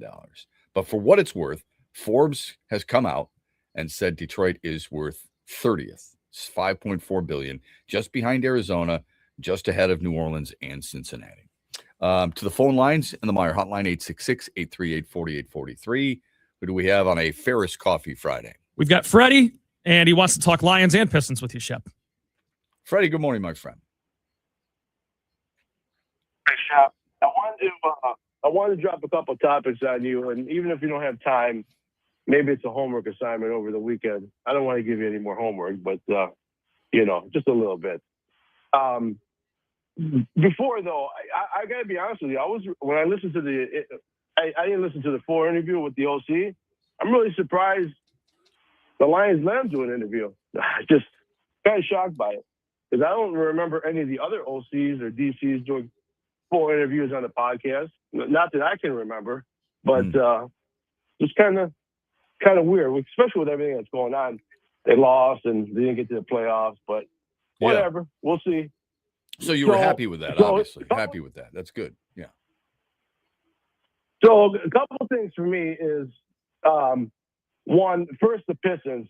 And again, we might not have time to get to everything, but, there's been a lot of talk with, the Pistons got this reputation possibly now with, the players are going after them. They're going to get thrown out of the game, get suspensions. And I thought, well, what about the head coach? He's got a reputation as well, too. It was a lot of talk at the beginning of the year. He was arguing with referees. The referees were teeing him. He was always snarling at them. And it seems like he's kind of mellowed out a little bit. And if you listen to JB before the trade deadline, I'm paraphrasing, it seemed like he wanted to make a big trade. If you listen to the trade, he was kind of the opposite. He was like, listen, I got to see what we got. We got to win a playoff series, win a playoff game at home, kind of see what I got. And the question I wanted to ask you was, JB got Cleveland so far, they fired him. I mean, he's got obviously a couple more months this year to write the story, but Is JB a guy that Trajan could be watching as well too? Not just the team, he's watching the coach. Hey, can you get us to the championship? Are you the guy? Are you causing us problems that the referees are watching you all the time because you're always snarking with them, yelling with them? That was kind of my Pistons take. And the Lions take, real quick, I know we talk about there's a lot of let's save money by cutting this player, cutting this player, cutting this player. And I agree. But what about the really hard decisions? They still got to sign 4 more guys. Okay, yes. Their own guys. Jack Campbell, I'm pretty sure they're going to sign. Branch, we don't know now because of the injury. But 2 guys out there, Sam Laporta and Jahmyr Gibbs. Okay, I'm not talking about signing them. I'm talking about, do you have the courage to trade one of them this offseason because you have so many needs in the interior line and and cornerbacks? Do you have the courage to trade one of those guys, given that tight end and running back probably, I'm not taking anything away from them, are probably the 2 easier positions to fill in the draft? Sorry. Well, they may be. It's a fascinating question, and thanks for the phone call, Freddie, very much. So first, a couple of things. As far as JB Bickerstaff is concerned, is Trajan Langdon looking at him? What you think he's? I think it's a philosophy. I don't think it's just JB Bickerstaff. I think the Pistons are willing to tolerate so much. All right, Isaiah Stewart is 3rd in the league in technical fouls with 12. Dylan Brooks has more. I believe Luka Doncic has more too, believe it or not. From a team standpoint, I mean, I think part of the I think presidents of teams are always evaluating. Always. Okay. So that's number one. But number two, this is a guy who went from 14 wins and led his team to 44 wins a year ago. And they're going to be the number 1 seed in the Eastern Conference this year. I don't think, and I don't think you're hinting at this, I don't think there's any trouble there for JB Bickerstaff. He can't control everybody. Isaiah Stewart has to do this himself. And my guess is that JB Bickerstaff and Trajan Langdon and a number of people have sat him down and said, you've got to pick your spots. They're not asking you to be a totally different player and a different person, but you've got to pick your spots. And what you did the other night in Charlotte is not good for us as a team. And the sooner you recognize that, the better off you're going to be. The teams are going to try and goat you in to doing exactly what you just did. And now you're out for 7 games, and we're going to miss you against New York. We're going to miss you against Oklahoma City. We're going to miss you against San Antonio. And we're going to miss you against Cleveland. Now, they won without him against Toronto. They've won without him before. It is interesting how so many people were so upset a year ago thinking that the Pistons would have beaten the Knicks if they had Isaiah Stewart. But then when he does actions like that, and then he does actions like this, and people are like, well, that's who he is. Thumbs up. That's okay. But you could lose him. You're telling me 1 year in a playoff series, you missed him. Now you're giving a thumbs up for his behavior that basically does the same thing, takes him out of your lineup. To me, that makes no sense. There's no logic there. It's only because you want to be tough. This team is tough. Everybody knows that. He doesn't have to come off the bench and get a 7-game suspension to prove that. But I don't think that has anything to do with JB Bickerstaff. Now, as far as the other aspect regarding the Lions and Jahmyr Gibbs and Sam Laporta, they may be, in your words, the easiest positions to replace, but not with the talent that they have at those positions. There's a difference. Sure, you can get a running back. A running back like that? Sure, you can get a tight end. A tight end like that? I think there's a lot of really good tight ends in the National Football League, and guys can make massive impacts. I don't know if there was a better rookie than Colston Loveland. He's an amazing player already. Okay. He's a hell of a player. He is a nightmare. It's funny how so many people complained, even though they may not have Chicago ties, complained that they took him over Tyler Warren. How do you feel about that now? You know, it's a Toby Keith song. How do you like me now? If you're Chicago, you're like, man, we were right. Not you. We were right. I don't know what they do about those two. It's a tough situation that they're in right now because Gibbs is so versatile. He's not beating you with just the running game. He's beating you in the passing game. And Laporta helps beat the opposition by blocking and catching. He's a phenomenal player. I don't know what they're going to do. Why is that more easily replaced than a safety? Answer me that. I'll tell you this. This is not a knock on this guy, but everybody loves that it's Amon-Ra St. Brown and Jameson Williams. I would rather have Gibbs than Williams. I'd rather have Laporta than Williams. I know that's controversial, but I think the way the game is played today, a high-end tight end is as valuable, if not more valuable, than a number 2 wide receiver. I know. For some people, it may be blasphemous. But I think that's a really important piece to this team. I don't think it's any coincidence that this team struggled offensively when Sam Laporta was injured. I'm not saying it's the only reason. I think you can find number 2 wide receivers. I'm not saying they're going to be as good as Jameson Williams. I think he's a really good player. I like what he does. But, you know, you're trying to get the ball to him. I mean, there's a lot of weapons there. Freddie's right. Are you going to have the guts to move on from one of those guys? And I'm not just saying those 2 guys. Maybe Jameson Williams.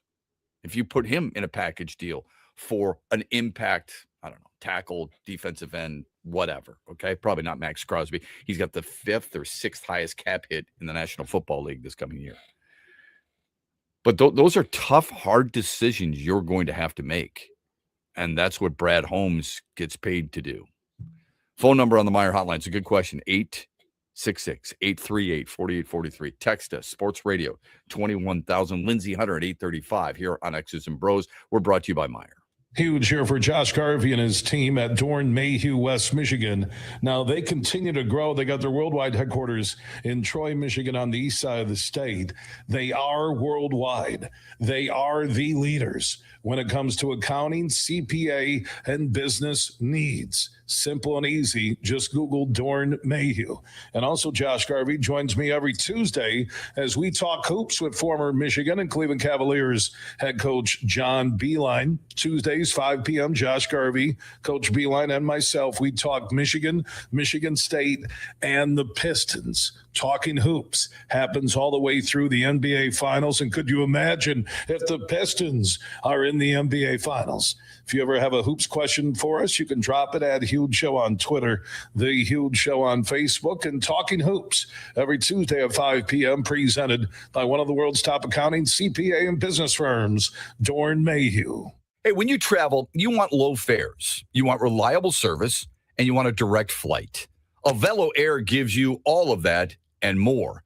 Avelo Air has direct flights to take Tigers fans to spring training in Lakeland.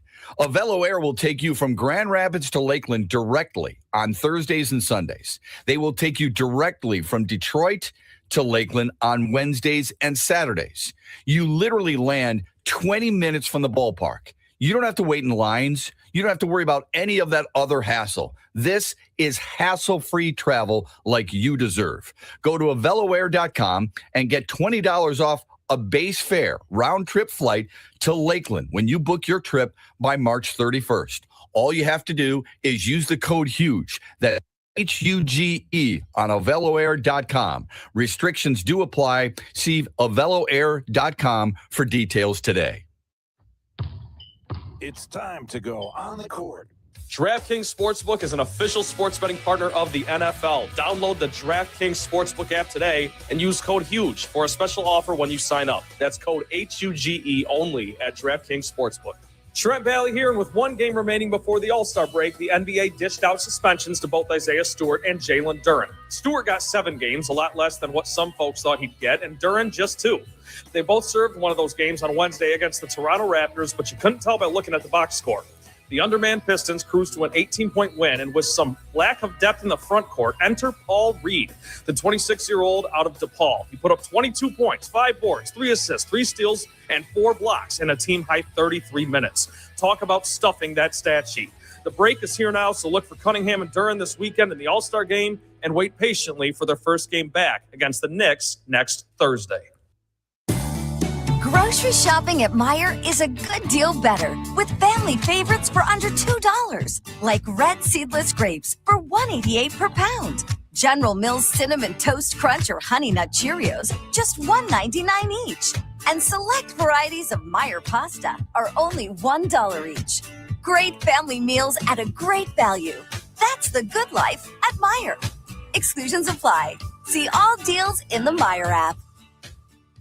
Huge here for the annual Grand Rapids Griffins Purple Community Game, which is coming up on Friday, March 13th at Van Andel Arena in downtown GR. It's a night dedicated to supporting research into diseases like cancer and Parkinson's at Van Andel Institute. The Griffins will be taking on the Milwaukee Admirals in special purple jerseys, and you'll have a chance to bid on a limited edition purple jersey of your own after the game. It's a night you won't want to miss. Learn more about the Grand Rapids Griffins Purple Community Game at vai.org/events and also at griffinshockey.com.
Back with you here on X's and Bros. Final hour of the program. We're brought to you this hour by Avelo Air. Look, I've been to plenty of spring trainings. It's fun. Not just because it was 80 degrees down there yesterday and sweaty, but because it's awesome to be able to go there and go to Joker Marchant. And if you get a chance, you can kind of walk the areas of the backfields. All right. This is really cool where you see some of the young guys are playing while the veteran players are playing a Joker Marchant. Some of the young guys are on the backfields. It's where Alan Trammell is helping Bryce Rayner with his footwork and his glove work and his hands and all that other stuff. It's awesome. Sometimes I enjoy that more. But Joker Marchant's a lot of fun to be around. All right. You want to go down there, experience it. I would strongly recommend you do that. And if you're going to do that, and it's a lot of fun to do it, it is, you're going to want to fly Avelo Air. Let me just tell you why real quick. Because the worst thing to do is to deal with all the hassle of an airlines that drops you off in either Orlando, been there, done that, or in Tampa, been there, done that, and then takes you roughly 40 minutes. You got to rent the car, 40 minutes, and all that other crap. Here's what Avelo Air is going to do for you. You're going to get dropped off 20 miles from the ballpark. Not even 20 miles, excuse me, 20 minutes. 20 minutes from the ballpark. You're cutting your travel time in more than half. Okay, that's number one. Number two, there's no hassle. Okay, number three, it's a lot cleaner. It's a lot more friendly. So just seriously, go to aveloair.com, all right, and book your flight. They're going to go direct. They go direct from Grand Rapids to Lakeland, and they do that on Thursdays and Sundays. They go direct from Detroit to Lakeland on Wednesdays and Saturdays. No problem. And if you mention and use the promo code HUGE, you're going to save over $20 off a round trip base fare. Okay. As long as you register or book it before March 31st, you're golden. Use the promo code HUGE. It's going to save you $20. But even if, take that out, it's just a better way to travel. All right. It's Avelo Air, aveloair.com. It's just a better way to travel. Trust me, as somebody who has traveled the other way, you don't want to do it that way. You want to do it this way. All right. So go down there, enjoy, and call us and let us know what you enjoyed most about your experience down there in Lakeland. A lot of fun. All right. So we're going to get to Lindsey Hunter at 8:35. He's going to join us here on X's and Bros. Excited to talk to him about the All-Star festivities, which quite honestly, I think are a waste of time. But I do want to see Jalen Duren, Cade Cunningham, JB Bickerstaff enjoy themselves. It's going to be a lot of fun for them. So I'm happy for them. He's going to join us at 8:35. What's that like? What does he hope to take from, but more about the first half of the season. So we're going to do that coming up at 8:35. Hope you can stay with us for that. Team USA wins yesterday over Latvia 5-1. Brock Nelson had a couple of goals. It's one of the prettiest goals you will ever see.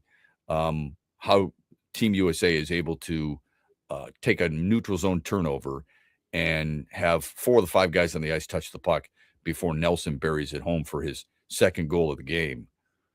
It's a really cool story about Brock Nelson. He's wearing number 29.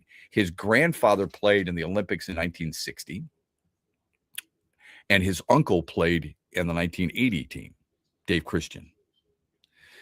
They were, one wore number 23, one wore number 6.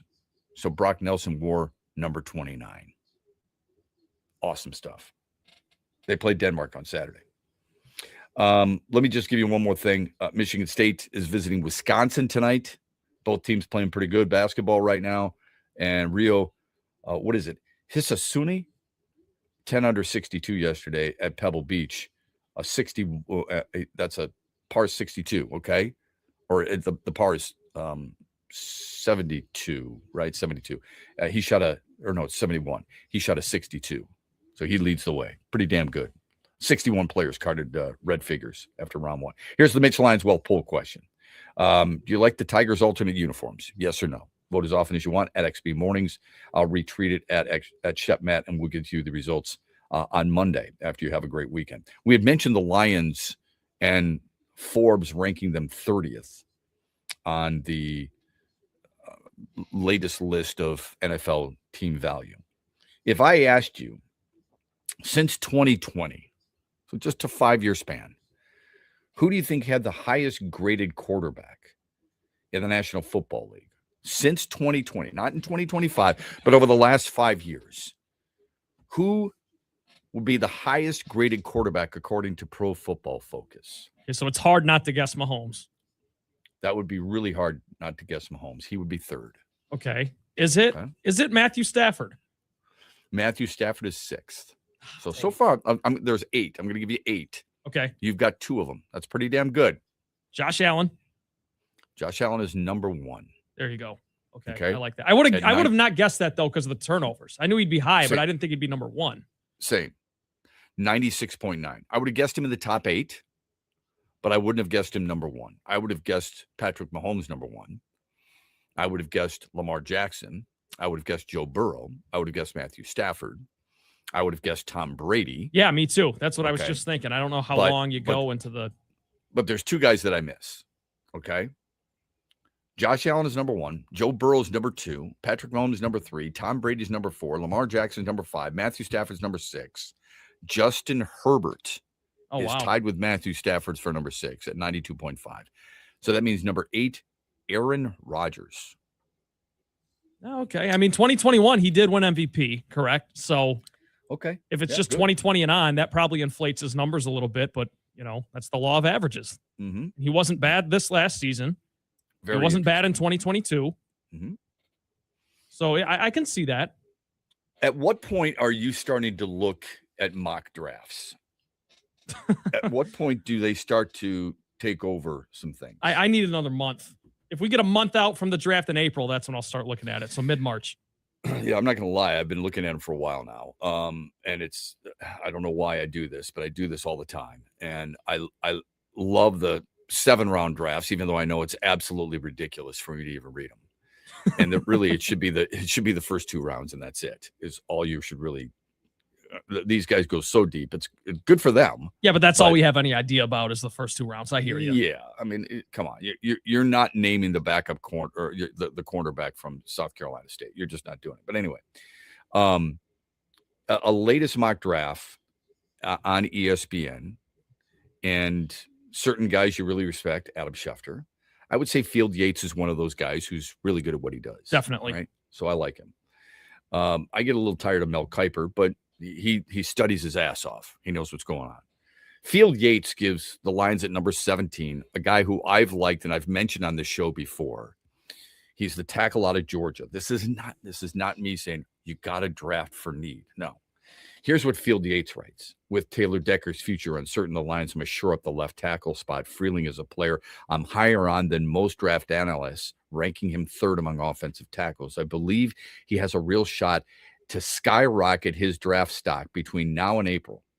Freeling has only 18 career starts and under 1,600 snaps played, but the upside is massive, just like he is. He's 6'7", 315.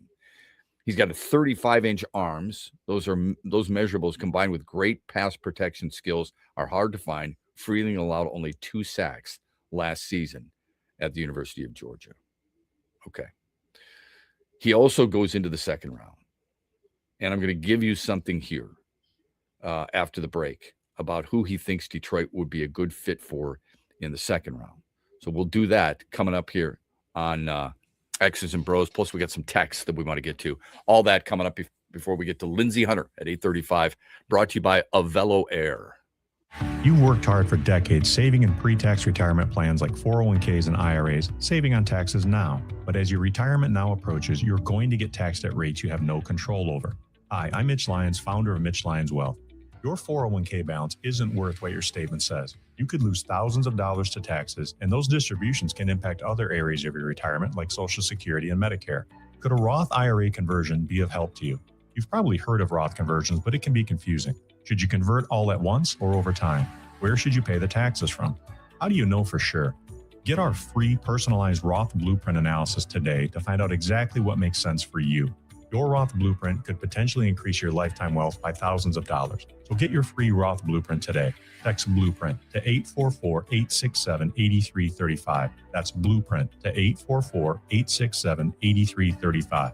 Or go to MitchLionsWealth.com, your best game plan to protect, grow, and win retirement. Grocery shopping at Meijer is a good deal better with family favorites for under $2, like red seedless grapes for $1.88 per pound. General Mills Cinnamon Toast Crunch or Honey Nut Cheerios, just $1.99 each. And select varieties of Meijer pasta are only $1 each. Great family meals at a great value. That's the good life at Meijer. Exclusions apply. See all deals in the Meijer app. Make sure you listen weekly to our Moving Ferris Forward interviews with Ferris President Bill Pink and other leaders who are moving Ferris forward. Find out more about Big Rapids and Ferris and what they have to offer at ferris.edu. Avello Airlines knows you love the Tigers because they love them too. It's why they have direct flights to Lakeland, Florida out of both Grand Rapids and Detroit. Thursdays and Sundays are nonstop out of GR, and Wednesdays and Saturdays are nonstop out of Detroit. So wherever you are in Michigan, you can get down to spring training to watch your Tigers. With everyday low fares, reliable service, you do not want to fly any other way. Head to AvelloAir.com to book your trip now. That's AVELO air.com and use code HUGE for $20 off a round-trip base fare if you book before March 31st. Restrictions do apply. What's up, Michigan? You're listening to my good friend Shep. The Huge Show is coming up later today at 3, right here on the Michigan Sports Network.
Back with you. Another mock draft that I saw is from A to Z Sports. And we've had Mike Payton on the show before.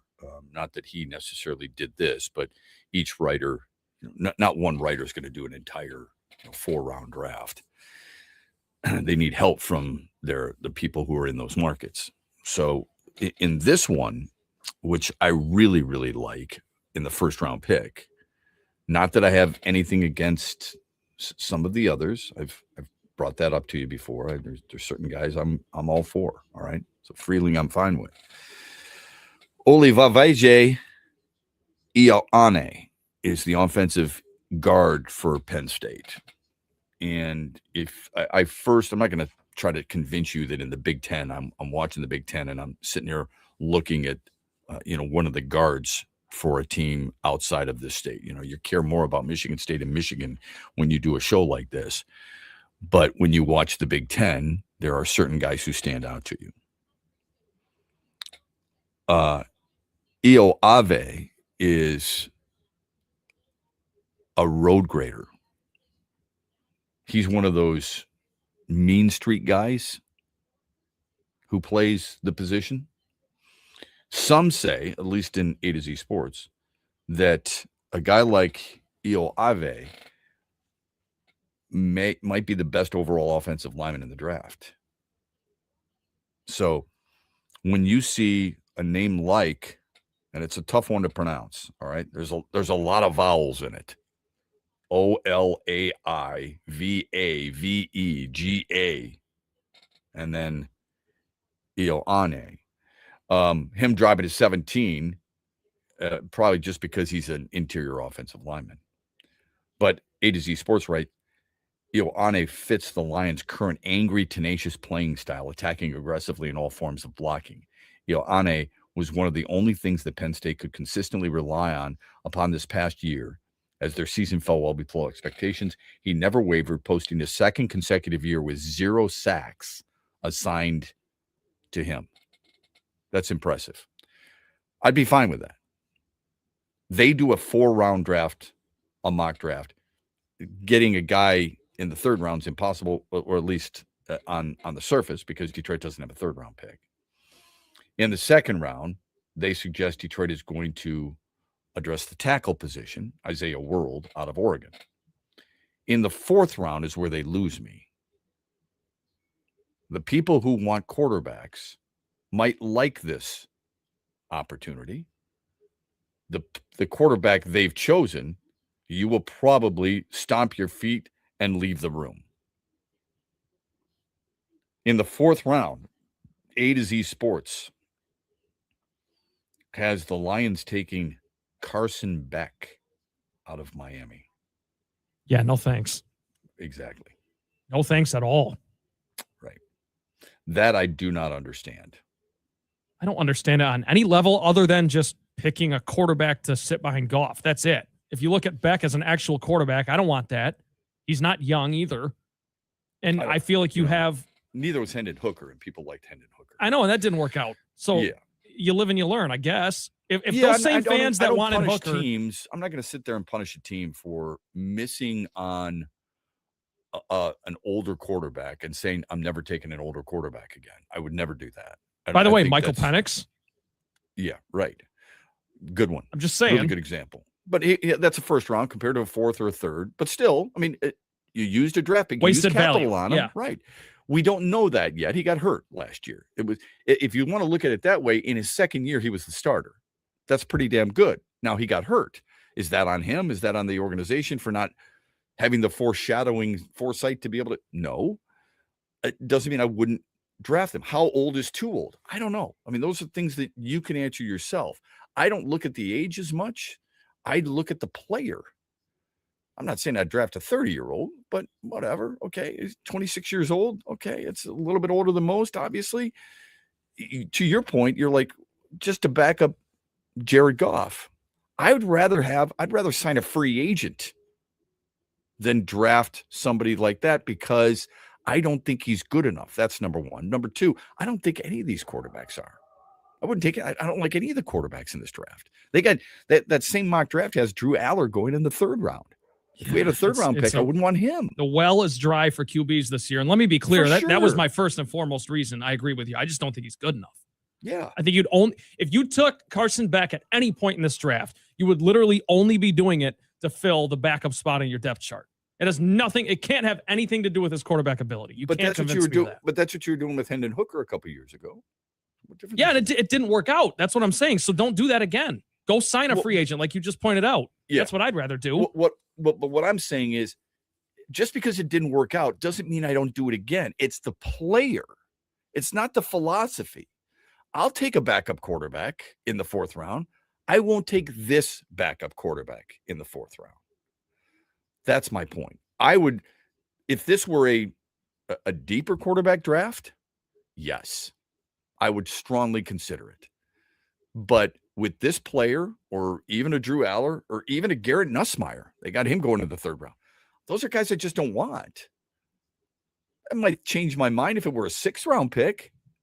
Okay, Will Howard. But I'm not doing that in the 4th round when I've got plenty of needs and plenty of what I would consider better players, better options for you.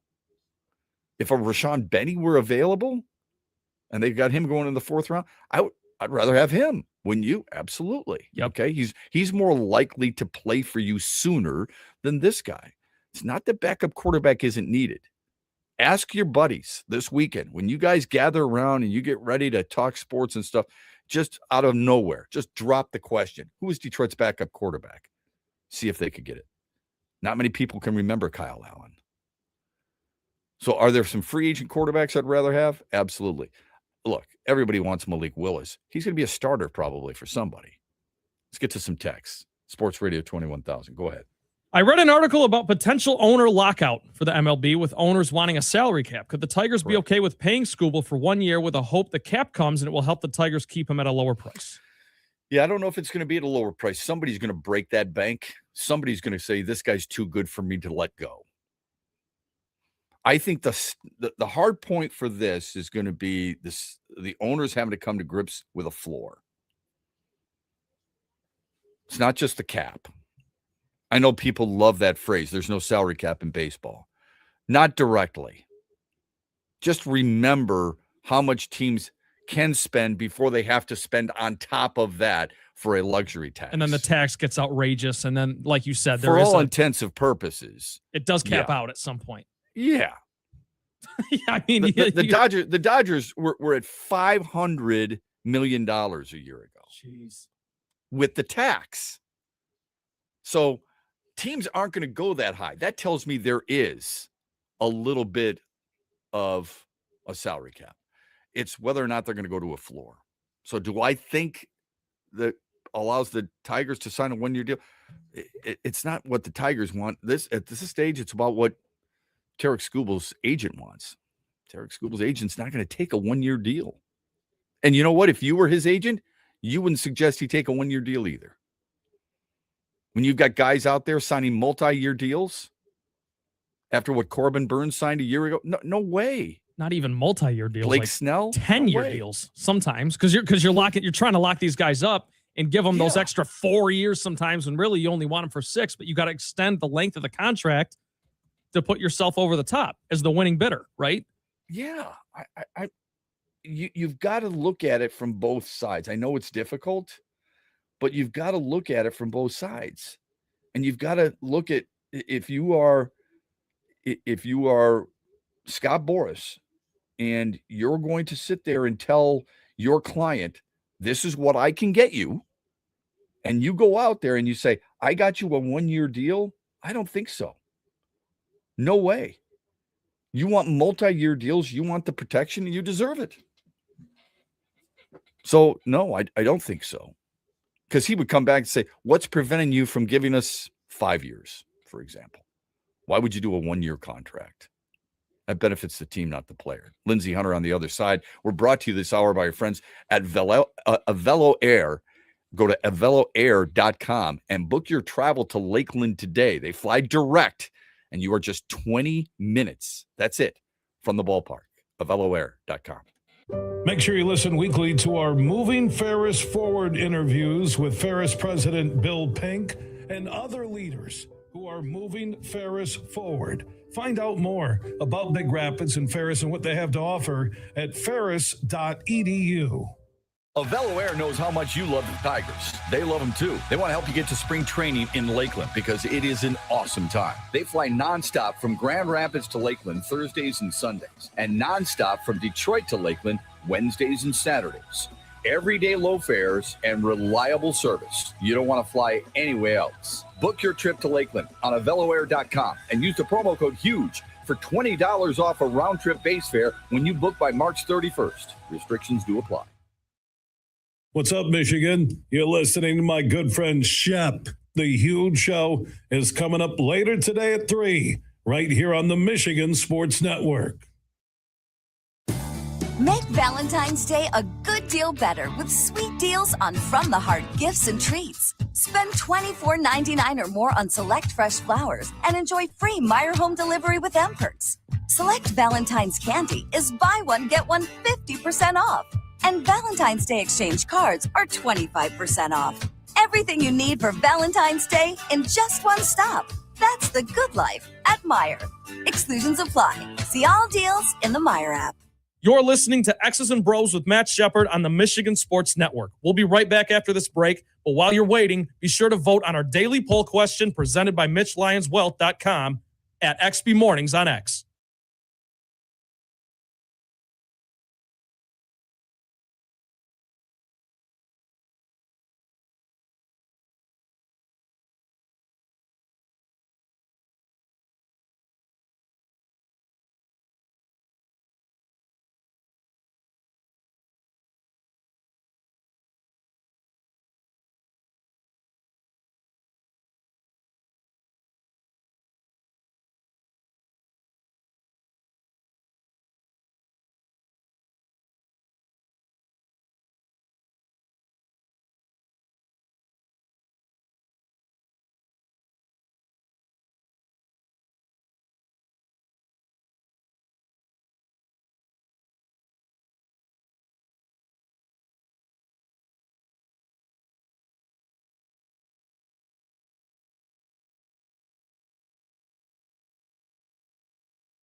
Okay, hoping that Lindsey Hunter can join us here shortly. We'll talk a little NBA with him here on X's and Bros. Thanks for being with us on this Ferris Coffee Friday. This hour brought to you by Velo Air. A couple more texts before we get to the final results of this poll question from yesterday and the Daily Wager, which is brought to you by our friends at Soaring Eagle Casino and Resort. So let's get to another text. Go ahead. This one says, Shep, stop with the JMO hate. JMO's getting 1,000 yards a season, and it's half the catches as Amon-Ra. This ought to be good. Yeah, look, it's not hate. What can we tone back the rhetoric a little bit? Yeah, hate's a strong word. Yeah. Here's what I'm saying. I hope you can understand where I'm coming from in this regard. It's not that I don't like the player. I do like the player. I like him a lot. And I've said that over and over and over again. Don't be selective in your hearing. You've got Amon-Ra St. Brown, you've got Jahmyr Gibbs, you got Sam Laporta, you got Jamison Williams, they're all, it's a wonderful problem to have. They're all young, highly productive players. You know this. It's such a common phrase used in Detroit these days. You can't keep them all. All I'm saying is the uniqueness of Jahmyr Gibbs. How many other running backs are like Jahmyr Gibbs in the NFL, do you think? Be honest. Okay? Don't maybe. Bijan Robinson? Yeah. Bijan Robinson. Christian McCaffrey a little bit? Yeah, a little bit. Well, I mean, at this point in his career. Okay. He was just up for the MVP. So I don't care where he is in his career. What he did last year is he's as effective, if not more effective than Jahmyr Gibbs. Hell yeah. James Cook? Absolutely. Okay. Devon Achane? I think he's pretty damn good when it comes to this. He's in a select few guys who can do what he does. I think that's fair to say. Sam Laporta, hell of a player. Something's got to give. And you and I both agree that they need another pass rusher. All I'm saying is, would it be take into consideration? It's not that I hate the player. I like the player. I like the player a lot. I just think something has to give in that sense, and Detroit could use a little help in another area. Lindsey Hunter always helps us, educates us on the National Basketball Association. He and Tim Hardaway are fantastic on their podcast, Crossover Podcast. He's got another one out there with a friend of mine, Kool-Aid, that talks Pistons, strictly Pistons.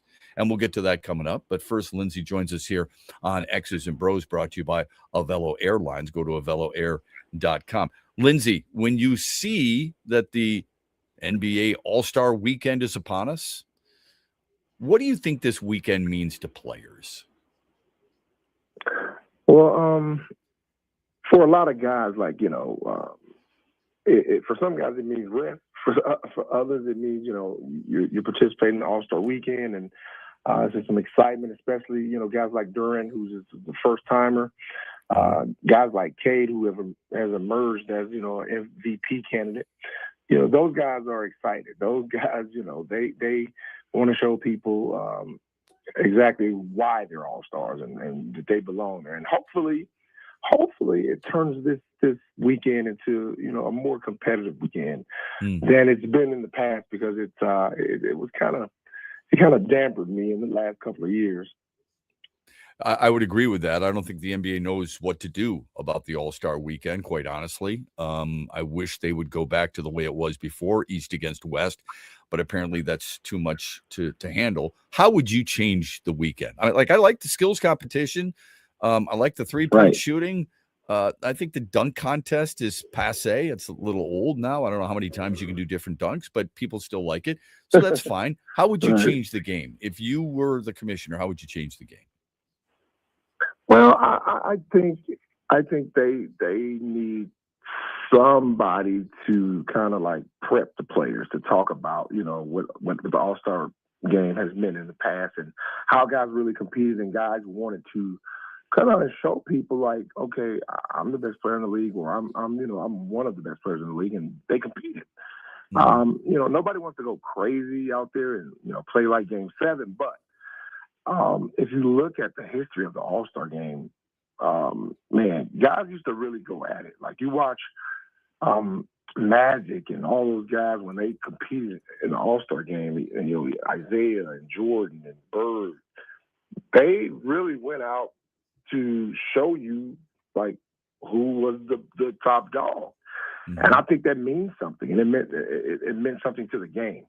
I don't know where it went wrong. I don't know when it started just being purely a exhibition, a show, or a walkthrough, or whatever you want to call it. But something has to be done to make it worth watching again. Yeah, I would agree with that. I don't know how you go about it, but like last year, what bothered me is Cade Cunningham gets in his first and he plays 5 minutes. And I know. It just doesn't make any sense to me. I just don't know why they think people are going to watch something like that. But I'm happy for Cade Cunningham. I'm super happy for Jalen Duren. And kudos to JB Bickerstaff for what they've been able to accomplish so far. You and I have talked about whether it's a surprise, this, that, or the other thing. It probably shouldn't be anymore. When do you think people start talking about the Pistons being the best team in the league compared to the best team in the East, or is that too hyperbolic in this case? I don't think so. People need to, if you look at the power rankings, the Pistons are number one once again. So I think people are starting to wake up and understand that this is a really, really good team. Although they're, 5 or 6 of their core players are under 24. So it's a young, exciting, good basketball team that I put them in the category of, competing for a championship. I think they're at that level right now. And if they can stay healthy, withstand all these suspensions after the All-Star break, man, it's going to be fun to watch them come down the stretch. I had this debate with somebody yesterday. We're talking with Lindsey Hunter, a 2-time world champion and co-host of the Crossover podcast with Tim Hardaway, also does a podcast regarding strictly Pistons. I had this debate with somebody yesterday. They've gotten to the point where if they don't make the Eastern Conference Finals in the playoffs, I would be disappointed. Am I off base there? And if so, why? No, you hit target, because that's what everybody should expect from this team. I think they expect that. Probably expect more, but I expect them to be, hosting an Eastern Conference series this year, and possibly, getting to the finals. I think they're that good. Only time will tell, and we'll see how they matured compared to last year against the Knicks. But I think everybody's expectations for this team is that now. And I think they expect that now. Yeah. And they should expect it. But I had somebody on yesterday who talked about their biggest threats being the Knicks and the Celtics. I think Cleveland can be a threat. Who do you view as the biggest threat for Detroit in the East right now? Yeah, I think that's right on. That's right on it, because at the beginning of the season, we all thought the Knicks would be a little better than they are now. Not that, regular season totally tells the whole story, because, the Knicks have that experience in the playoffs. They've won. They beat us last year. Celtics are always a threat. I think people are finally understanding how good Jaylen Brown really is, because, with Tatum there, everybody kind of looked at him as the second guy. But he's proven this year that, hey, he can be the guy. He's taking that team from people thinking, hey, the Celtics won't be as good as they were last year, or won't be that big of a threat. But, man, Jaylen Brown is he's put that team on his back, and they're in the thick of things, and they are a legitimate threat. Yeah. Yeah, I think he's a hell of a player. I really do. Oh my goodness. I really like Jaylen Brown. I don't know how you can't. When Jason Tatum comes back, and he's been doing some practicing and some scrimmages and things of that nature, how long does it take for a player to get reincorporated into his team's chemistry and flow, do you think? I know it depends on the player and the team, but still. Well, the difficult thing about what Tatum is facing now, we've watched guys that have had Achilles injuries come back and I think, honestly, Shep, I think it takes a year to get fully comfortable and acclimated to being the player you were. I don't know how, and time will tell when we see him, if he decides to come back at any point. It'll be interesting to see how they incorporate him in, especially with the way they've been playing and how comfortable he is on the floor. It'll be interesting to see. We've seen KD come back and kind of not miss a beat with his Achilles, but a lot of guys are not the same for a year when they have an injury like that. I know you talk about this on the podcast crossover with Tim Hardaway. We're talking with two-time world champion Lindsey Hunter, and no doubt on your Pistons podcast as well with Kool-Aid. But I do think it's interesting that Isaiah Stewart gets 7 games. I thought it was going to be more, Lindsey. I don't know about you. Tim told us earlier this week he thought it was going to be double digits. So I think it came to us a little bit of a surprise to him as well. At what point do we stop saying this is great because it's Bad Boys-esque and we're tough just like Lindsey Hunter's 2004 Pistons championship team and so on and so forth, and say, you know what, you're hurting your team. You've got to reel it in, and somebody's got to do something about it. It's a fine line, Shep, because, reputation means a lot in this league. I think the Pistons have proven that this new Piston team has proven that they are a tough team, without the fighting. I think Stu honestly takes his role to heart. I think he honestly feels like he is the enforcer and the protector. I honestly feel like that. And but he has to understand, I think if we have him last year against the Knicks, we could win that series. So he is very vital to this team, and he has to understand that. And now is the time that he has to really reel it in and understand you can't afford to have any hiccups, no fights, none of that stuff. Hey, play tough, play physical, but there's a fine line when you don't want to cross right now. And I think he'll understand that. I think he realizes how valuable he is to this team. Well, I hope so. The 7 games that he'll miss, and they've already won one without him against Toronto. They're playing some big-time teams in OKC and Cleveland and San Antonio. Do you think this, if depending on what happens, how does he get the message, do you think? How do you incorporate a message against him? How do you incorporate Stu back in?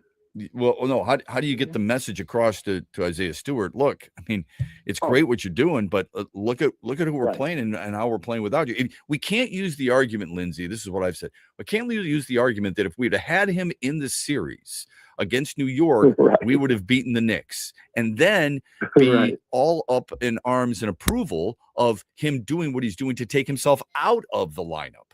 So I'm kind of fighting in that regard. You know what I'm saying? Yeah. I think he'll get the message. I think they'll sit him down, and if not already, have a conversation with him about, this happened.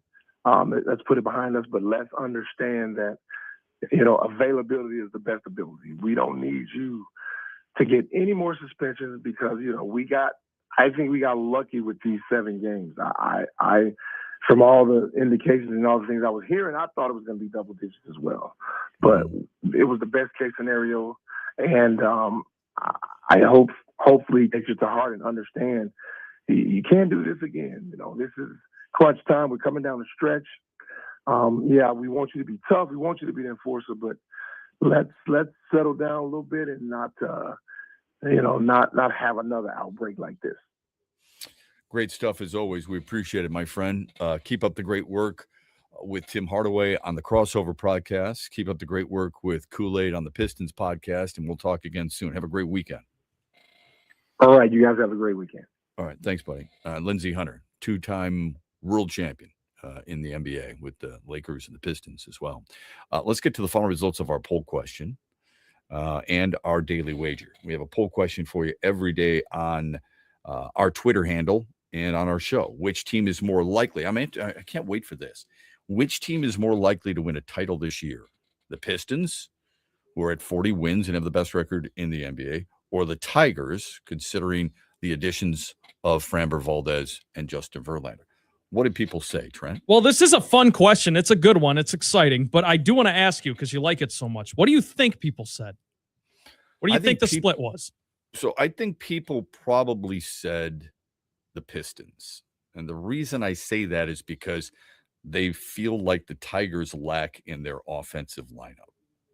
Yeah, and whether or not reasoning is correct, you are correct. Pistons, 71% of our listeners who voted think the Pistons are more likely to win a championship. We also get caught up in moments, don't we? I do. For sure. Everybody yeah. does. Right now, going into the All-Star break with the number one record in the East. Yeah, that's the moment. The moment isn't with the Tigers yet. If I ask same question at the end of baseball season, the beginning of basketball season, and the Tigers were doing well, it'd probably be reversed. All right, Daily Wager, brought to you by Soaring Eagle Casino and Resort and their sportsbook, Ascend, that is fantastic with burgers and cold drinks and a number of big-time TVs and a very comfortable setting. What do we have from last night, and what do you have for us either tonight or the weekend? Easy money yesterday because we had USA on the puck line versus Latvia. They just had to win by 2 goals. They won 5-1. So we're 4-0 this week, Shep. We're on fire, and we're going to look to make that 5-0.